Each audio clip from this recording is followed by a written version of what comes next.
Cricket ಜಗತ್ತಿನ interesting ಸುದ್ದಿಗಳನ್ನು quick ಆಗಿ ಹೇಳ್ತೇನೆ ಕ್ರಿಕೆಟ್ ರೌಂಡ್ ಅಪ್ ನಲ್ಲಿ. ನಾನು ಶಾಂತ, ನೀವು ಸುದ್ದಿಯಾನದ ಸಬ್ಸ್ಕ್ರೈಬರ್ ಆಗೋದಕ್ಕೆ ಮರಿಬೇಡಿ. ಮುಂಬೈ ಇಂಡಿಯನ್ಸ್ ಮಹತ್ವದ ಪಂದ್ಯದಲ್ಲಿ ಡೆಲ್ಲಿ ಕ್ಯಾಪಿಟಲ್ಸ್ ತಂಡವನ್ನು ಸೋಲಿಸಿ ಪ್ಲೇ ಆಫ್ಗೆ ಲಗ್ಗೆ ಇಟ್ಟಿದೆ. ಟಾಸ್ ಹೋದ್ರೂ ಕೂಡ ಮೊದಲು ಬ್ಯಾಟಿಂಗ್ ಅನ್ನು ಮಾಡಿದಂತ ಮುಂಬೈ ಇಂಡಿಯನ್ಸ್ ತಂಡ 20 ಓವರ್ಗಳಲ್ಲಿ 5 ವಿಕೆಟ್ಗಳನ್ನು ಕಳ್ಕೊಂಡು 180 ರನ್ಗಳನ್ನು ಕಲೆ ಹಾಕಿತ್ತು.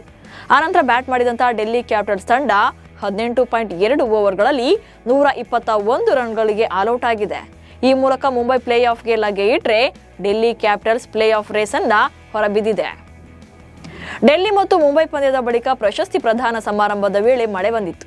ಈ ವೇಳೆ ಪಂದ್ಯ ಶ್ರೇಷ್ಠ ಪ್ರಶಸ್ತಿ ಪಡೆಯೋಕೆ ಸೂರ್ಯಕುಮಾರ್ ಯಾದವ್ ಕೊಡೆಯನ್ನ ಹಿಡಿದು ಬಂದು ಎಲ್ಲರ ಗಮನ ಸೆಳೆದ್ರು. ಇದೀಗ ಈ ವಿಡಿಯೋ ವೈರಲ್ ಆಗಿದೆ. ಆನಂತರ ಮಾತನಾಡಿದಂತ ಸೂರ್ಯ, ಪಂದ್ಯ ಶ್ರೇಷ್ಠ ಪ್ರಶಸ್ತಿ ನನಗೆ ತುಂಬಾ ವಿಶೇಷವಾಗಿದ್ದು, ಯಾಕಂದ್ರೆ ಈ ಪ್ರಶಸ್ತಿಯನ್ನ ನನ್ನ ಪತ್ನಿಗೆ ಅರ್ಪಣೆ ಮಾಡ್ತೇನೆ ಎಂದಿದ್ದಾರೆ. ಡೆಲ್ಲಿ ವಿರುದ್ಧದ ಪಂದ್ಯದಲ್ಲಿ ರೋಹಿತ್ ಶರ್ಮಾ ಅವರ ಕಳಪೆ ಫೀಲ್ಡಿಂಗ್ ವಿಡಿಯೋ ವೈರಲ್ ಆಗ್ತಾ ಇದೆ. ಮಿಚೆಲ್ ಸ್ಯಾಂಟ್ನರ್ ಎಸೆತದಲ್ಲಿ ವಿಪ್ರಾಜ್ ಕ್ಯಾಚ್ ಅನ್ನ ನೀಡಿದ್ರು. ಆದ್ರೆ ಈ ಸುಲಭ ಕ್ಯಾಚ್ ಹಿಡಿಯುವಲ್ಲಿ ರೋಹಿತ್ ಶರ್ಮಾ ಪರದಾಡಿದ್ರು. ಇತ್ತ ಕ್ಯಾಚ್ ಕೈಬಿಟ್ಟ ಬೆನ್ನಲ್ಲೇ ಹಾರ್ದಿಕ್ ಪಾಂಡ್ಯ ಇಂಪ್ಯಾಕ್ಟ್ ಸಬ್ ಆಗಿ ಕರ್ಣ್ ಶರ್ಮಾ ಅವರನ್ನ ಕಣಕ್ಕಿಳಿಸುವ ಮೂಲಕ ರೋಹಿತ್ ಶರ್ಮಾ ಅವರನ್ನ ಪೆವಿಲಿಯನ್ಗೆ ಕಳಿಸಿದ್ರು. ಇದೀಗ ರೋಹಿತ್ ಶರ್ಮಾ ಅವರ ಕಳಪೆ ಫೀಲ್ಡಿಂಗ್ ವಿಡಿಯೋ ವೈರಲ್ ಆಗ್ತಾ ಇದೆ. ಮುಂಬೈ ಇಂಡಿಯನ್ಸ್ ಡೆಲ್ಲಿ ತಂಡವನ್ನ ಮಣಿಸಿ ಪ್ಲೇ ಆಫ್ಗೆ ಪ್ರವೇಶ ಪಡಿತಾ ಇದ್ದಂತೆ ತಂಡದ ಮಾಲೀಕರಾಗಿರುವಂತಹ ನೀತಾ ಅಂಬಾನಿ 6 ಎಂದು ಕೈ ಬೆರಳುಗಳ ಸನ್ನೆಯೊಂದಿಗೆ ತಂಡ 6ನೇ ಟ್ರೋಫಿ ಗೆಲ್ಲಲಿದೆ ಎಂಬ ಸಂದೇಶ ನೀಡಿದ್ದಾರೆ. ಈ ಫೋಟೋ ವೈರಲ್ ಆಗ್ತಾ ಇದ್ದು ಕೆಲ ನೆಟ್ಟಿಗರು ಮುಂಬೈ ಗೆದ್ರೆ ಫಿಕ್ಸಿಂಗ್ ಅಂತ ಕಮೆಂಟ್ ಮಾಡ್ತಿದ್ದಾರೆ. ಇನ್ನು ಕೆಲವರು ಮುಂಬೈ ಪ್ಲೇ ಆಫ್ ಪ್ರವೇಶ ಪಡಿತಾ ಇದ್ದಂತೆ ಈ ಬಾರಿ ಮುಂಬೈ ತಂಡ ಕಪ್ ಗೆಲ್ಲೋದು ಖಚಿತ ಎಂತಿದ್ದಾರೆ.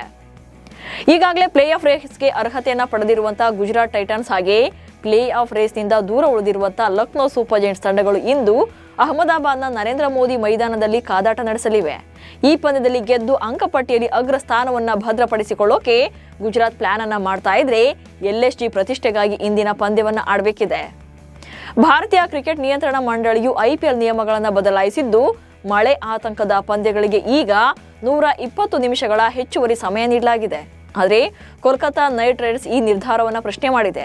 ಟೂರ್ನಿ ಪುನಾರಂಭಗೊಂಡ ತಕ್ಷಣ ಈ ನಿಯಮವನ್ನು ಜಾರಿಗೆ ತರಬೇಕಿತ್ತು ಎಂದು KKRನ CEO ಮೈಸೂರು ವೆಂಕಿ ಹೇಳಿದ್ದಾರೆ. RCB ಮತ್ತು KKR ಪಂದ್ಯದಲ್ಲಿ ಈ ನಿಯಮ ಜಾರಿಗೆ ತರಬೇಕಿತ್ತು. ಆಗ ಈ ನಿಯಮ ತಂದಿದ್ರೆ KKR ಪ್ಲೇ ಆಫ್ ಅನ್ನ ಪ್ರವೇಶ ಪಡೆಯುವುದಕ್ಕೆ ಅನುಕೂಲ ಆಗ್ತಾ ಇತ್ತು ಎಂದಿದ್ದಾರೆ. T20 ಕ್ರಿಕೆಟ್ನಲ್ಲಿ UAE ತಂಡ ಪ್ರಚಂಡ ಗೆಲುವು ದಾಖಲಿಸಿದೆ. ಬಾಂಗ್ಲಾ ಪಡೆಯನ್ನು ಮಕಾಡೆ ಮಲಗಿಸಿ 2-1 ಅಂತರದಿಂದ ಸರಣಿ ಗೆಲ್ಲುವ ಮೂಲಕ ಇತಿಹಾಸವನ್ನು ನಿರ್ಮಿಸಿದೆ. ಈ ಸರಣಿ ಮೊದಲ ಮ್ಯಾಚ್ನಲ್ಲಿ ಬಾಂಗ್ಲಾದೇಶ ತಂಡ ಗೆಲುವು ದಾಖಲಿಸಿತ್ತು. ಆ ಬಳಿಕ UAE ಬ್ಯಾಕ್ ಟು ಬ್ಯಾಕ್ 2 ಪಂದ್ಯಗಳನ್ನು ಗೆದ್ದುಕೊಂಡು ಸರಣಿ ಜಯ ಸಾಧಿಸಿದೆ. RCBಯ ಆಟಗಾರ್ತಿ ಶ್ರೇಯಾಂಕಾ ಪಾಟೀಲ್ ನೆಟ್ಸ್ನಲ್ಲಿ ಪ್ರಾಕ್ಟೀಸ್ ಮಾಡ್ತಾ ಇರುವಂತಹ ವಿಡಿಯೋ ವೈರಲ್ ಆಗ್ತಾ ಇದೆ. ಬ್ಲ್ಯಾಕ್ ಡ್ರೆಸ್ನಲ್ಲಿ ಪ್ರಾಕ್ಟೀಸ್ ಮಾಡ್ತಾ ಇರುವಂತಹ ಶ್ರೇಯಾಂಕಾ ತಮ್ಮ ಇನ್ಸ್ಟಾಗ್ರಾಮ್ ಖಾತೆಯಲ್ಲಿ ವಿಡಿಯೋವನ್ನು ಶೇರ್ ಮಾಡಿದ್ದಾರೆ. ಅಲ್ಲದೆ ನನ್ನ ಕೆಲಸ ನಾನು ಮಾಡ್ತಾ ಇದ್ದೇನೆ ಅಂತ ಪೋಸ್ಟ್ ಹಾಕಿಕೊಂಡಿದ್ದಾರೆ. ಶ್ರೇಯಾಂಕಾ ಇಂಜುರಿ ಕಾರಣದಿಂದ 2025ರ IPLನಿಂದಲೇ ರೂಲ್ಡ್ ಔಟ್ ಆಗಿದ್ರು. ಇದೀಗ ಟಗರು ಪುಟ್ಟಿ ಪ್ರಾಕ್ಟೀಸ್ ಮಾಡ್ತಾ ಇರೋದು ಟೀಮ್ ಇಂಡಿಯಾ ಪರ ಕಣಕ್ಕಿಳಿಯೋಕೆ ರೆಡಿ ಆಗ್ತಿದ್ದಾರೆ ಎಂಬ ಕುತೂಹಲ ಮೂಡಿದೆ. ಇಂಗ್ಲೆಂಡ್ ವಿರುದ್ಧದ ಟೆಸ್ಟ್ ಸರಣಿಗೆ ಭಾರತ ತಂಡವನ್ನ ಶನಿವಾರ ಅಂದ್ರೆ ಇದೇ ಮೇ 24ಕ್ಕೆ ಪ್ರಕಟ ಮಾಡುವಂತಹ ಸಾಧ್ಯತೆ ಇದೆ. ಇದೇ ದಿನವೇ ಭಾರತ ತಂಡದ ನೂತನ ನಾಯಕನ ನೇಮಕ ಕೂಡ ಆಗಲಿದೆ. ಇನ್ನು BCCI ಆಯ್ಕೆ ಸಮಿತಿ ಯಾರಿಗೆ ನಾಯಕತ್ವದ ಹೊಣೆಯನ್ನ ನೀಡುತ್ತೆ ಅನ್ನುವಂತಹ ಕುತೂಹಲ ಕೂಡ ಇದೆ. ಇನ್ನು ಯಾವೆಲ್ಲ ಆಟಗಾರರಿಗೆ ಪ್ಲೇಯಿಂಗ್ 11ನಲ್ಲಿ ಸ್ಥಾನ ನೀಡಲಾಗುತ್ತೆ ಎಂಬ ಕುತೂಹಲ ಶನಿವಾರವೇ ರಿವೀಲ್ ಆಗಲಿದೆ. ಈ ಸಲ RCB ಕಪ್ ಗೆಲ್ಲಬೇಕು ಅಂತ ಅಭಿಮಾನಿಯೊಬ್ಬರು ಬೆಂಗಳೂರಿನಿಂದ ಅಂಜನಾದ್ರಿ ಬೆಟ್ಟಕ್ಕೆ ಸೈಕಲ್ ಯಾತ್ರೆ ಮಾಡ್ತಾ ಇದ್ದಾರೆ. ಈ ಬಗ್ಗೆ ಮಾತನಾಡಿರುವಂತ ಅಭಿಮಾನಿ, 18ನೇ ಸೀಸನ್ ಅಲ್ಲಿ ಕಪ್ ಗೆಲ್ಲಲಿ ಎಂದು ದೇವಸ್ಥಾನಕ್ಕೆ ಹೋಗ್ತಾ ಇದ್ದೇನೆ. ಈಗಾಗಲೇ ಬೆಂಗಳೂರಿನಿಂದ 260 ಕಿಲೋಮೀಟರ್ ದೂರ ಬಂದಿದ್ದೇನೆ. ಇನ್ನೂ 176 ಕಿಲೋಮೀಟರ್ ದೂರ ಸೈಕಲ್ನಲ್ಲಿ ಹೋಗಿ ಅಂಜನಾದ್ರಿ ಬೆಟ್ಟವನ್ನ ತಲುಪ್ತೇನೆ. ದೇವಸ್ಥಾನಕ್ಕೆ ಹೋದ ಮೇಲೆ RCB ಕಪ್ ಗೆಲ್ಲಲಿ ಅಂತ ಪೂಜೆ ಮಾಡ್ತೇನೆ ಎಂದಿದ್ದಾರೆ.